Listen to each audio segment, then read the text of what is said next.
കൈരളി ഓഡിയൻസിന് വേണ്ടി കായാമ്പ് ഓർമ്മയുണ്ടോ? ആ ഓർമ്മ.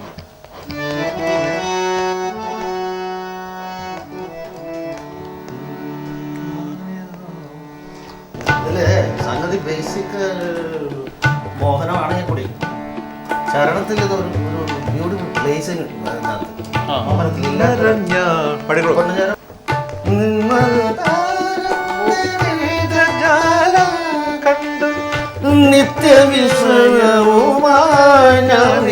മോഹനത്തിലേ ഇല്ല.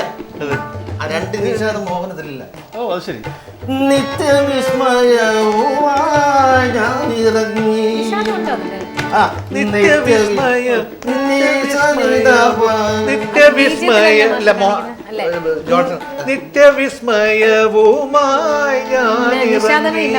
നിശാദുണ്ട്. നിത്യവിസ്മയവുമായി ഇവിടെ രണ്ട് മധ്യമം. നിത്യവിസ്മയവുമായി ഞാൻ ഇറങ്ങി ദാസന്റെ വോയിസും സഖി എന്നൊക്കെ പറയുന്നത് ഇപ്പോഴും ഞാൻ നിത്യവിസ്മയവുമായി ഞാൻ ഇറങ്ങി സഖി ഞാൻ ഇറങ്ങി. അല്ല അങ്ങനത്തെ അത്രയും മാസ്റ്റേഴ്സ് ഉണ്ടായിട്ട് ഇപ്പോഴും അവശേഷിക്കുകയാണ്. അത് ചോദ്യം 68 തുടങ്ങിയ ഒരു ക്ലബ്ബ്. ആ അങ്ങനെയാണ് ഞാൻ ചേട്ടനായിട്ട് പരിചയപ്പെടുന്നത്. ഞങ്ങളുടെ ക്ലബ് അമേച്വർ ക്ലബിൽ ഞങ്ങൾ തൃശ്ശൂർക്കാരായതുകൊണ്ട് ഇങ്ങനെ കുറേ പുതിയ പിള്ളേരുണ്ട്. എല്ലാ അമേച്വേഴ്സാണ്. അവിടുത്തെ ഏറ്റവും വലിയ കലാകാരൻ ഞാനാണ്. ഞാനൊന്നും പഠിച്ചിട്ടില്ല. അപ്പം അന്ന് കാലത്ത് വേറൊരു പ്രായത്തിൻ്റെ ഒരു കുഴപ്പമുണ്ട് കേട്ടോ. അപ്പം അന്ന് നമുക്ക് പ്രസൻറ്റ് ചെയ്യാൻ താല്പര്യമുള്ളത് ഈ പറഞ്ഞ പോലെ അതുകൂടെ ഒരു ഘടകമാവാം. പക്ഷേ ഈ ഹിന്ദി സിനിമകളിലെ മ്യൂസിക്കൽ സൈഡ് ഭയങ്കര റിച്ചാണ്. നമ്മൾ 3-4 വയലിനിട്ട് വരയ്ക്കുന്ന കൊടുത്താൽ അവന്മാർ അന്ന് 25-30 ലക്ഷ്മികാന്ത് പ്യാരാലും ശരി, നൗഷാദ് സാബായാലും ശരി, ശങ്കർ ജയകൃഷ്ണനായാലും ശരി, നമ്മൾ 25-30 ഞാൻ ഉപയോഗിച്ചിട്ടുണ്ട്. പക്ഷേ അവരുടെ ടോട്ടൽ നമ്മൾ പിന്നെയും കുറച്ച് എന്താ പറയുക കോംപ്ലിക്കേഷൻ നമ്മുടെ കോമ്പോസിഷൻ വൈസ് അവർ വളരെ സിമ്പിളാണ്. അതായത് 8-10 റിതംസ് ഒറ്റ നടയായിരിക്കും വായിക്കുന്നത്. ഒറ്റ നട എന്ത് ഫുൾനെസ് ആയിരിക്കും. അതിപ്പം തബല മാരത്തൊരു സോങ്ങാണ്.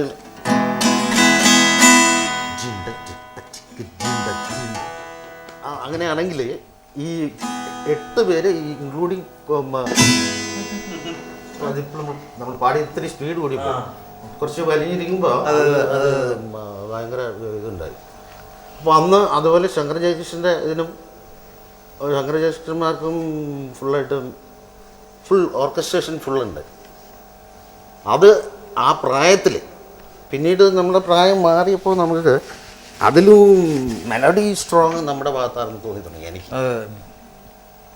മെലഡിയുടെ സ്ട്രെങ്ത് ഉണ്ടല്ലോ. ഇപ്പം ഞങ്ങളെന്ന് പറഞ്ഞാൽ നിങ്ങളും കൂടി ഉൾപ്പെട്ടത്. അതുകൊണ്ട് കമ്പോസേഴ്സ് എന്ന് പറയുമ്പോൾ കമ്പോസർ എന്നൊക്കെ പറയുമ്പോൾ വലിയ പദമാണ്. മൊസാർട്ട്, ബീത്തോവൻ, ത്യാഗരാജസ്വാമികൾ എന്നൊക്കെ പറയുന്നത്. നമ്മളൊരു കുറച്ച് 4-6 മിനിറ്റ് 5 മിനിറ്റ് ഒരു പാട്ടുണ്ടാക്കാന്ന് പറഞ്ഞാൽ അങ്ങനെ ആ ഗ്രാൻഡിയർ ഒന്നും ഇല്ലെങ്കിലും. അപ്പോൾ നമ്മളെല്ലാവരും ഈ 12 സ്വരമേ ഉള്ളൂ. ചിത്രയ്ക്ക് അറിയാമോ? ആദ്യം 13ാമത്തെ സ്വരമാകുമ്പോൾ ആദ്യത്തെ സ്വരത്തിൻ്റെ റിപ്പിറ്റേഷൻ ഫസ്റ്റ് ഷഡ്ജമായി. ഇതേ 13 സ്വരത്തിലാണ് ലോകം മുഴുവൻ കളിക്കുന്നത്. വേറൊരു സ്വരം ഇല്ല.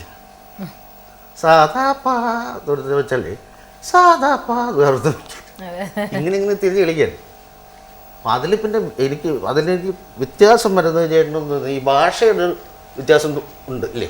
ഭാഷയുടെ വ്യത്യാസമുണ്ട്. കാരണം ഈ വലിയ സാഹിത്യ ഭാഷയില്ലെന്ന് പറയാൻ സംഗീതത്തിന് ഭാഷയില്ലെന്ന് പലപ്പോഴും പറയാറുണ്ട്. സംഗീതത്തിന് ഭാഷയില്ല. ശരിയാണ്. ഒരു ഇൻസ്ട്രുമെൻ്റൽ മ്യൂസിക് അങ്ങനെയൊക്കെയാണെങ്കിൽ മനസ്സിലാക്കാം. പക്ഷേ എനിക്ക് തോന്നുന്നത് ഭാഷയ്ക്കൊരു സംഗീതം ഉണ്ടെന്നാണ്. ഭാഷയ്ക്ക് ഇല്ലേ?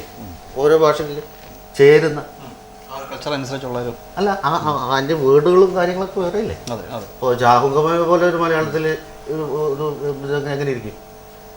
അതിന് ഏറ്റവും വലിയ എക്സാമ്പിൾ ഒറിജിനൽ ഹിന്ദി കേട്ടിട്ട് നമ്മൾ അതേ ഡിറ്റോ അതേ ബ്യൂട്ടിഫുള്ളായിട്ട് പാടിയിട്ടുള്ള വിധിയോ തഖ്ദീറെന്നോ ആ ഇത് മറ്റേ അമൃതം പകർന്ന രാത്രി അതാണോ വിധിയിലെ വിധിയിലെ അല്ലല്ല അത് അതല്ല അതിന് അത് അതിൻ്റെ ഒറിജിനല് ഹിന്ദി സിത്താര ദിൽ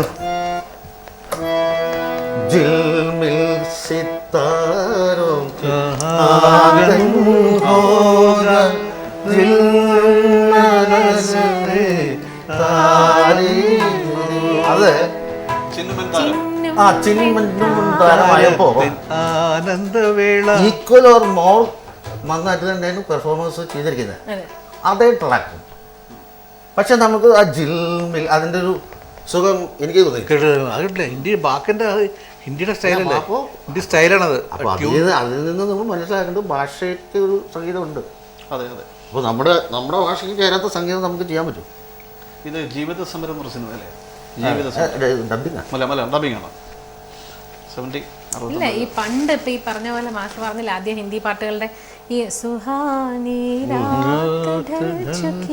അതിന്റെ മലയാളം ഉണ്ട് കേട്ടിട്ടുണ്ട്. ഉണ്ട്. അകാലേ ആരും കൈവിടും അതന്നെ നീ താനേ നിൻ സഹായം അതന്നെ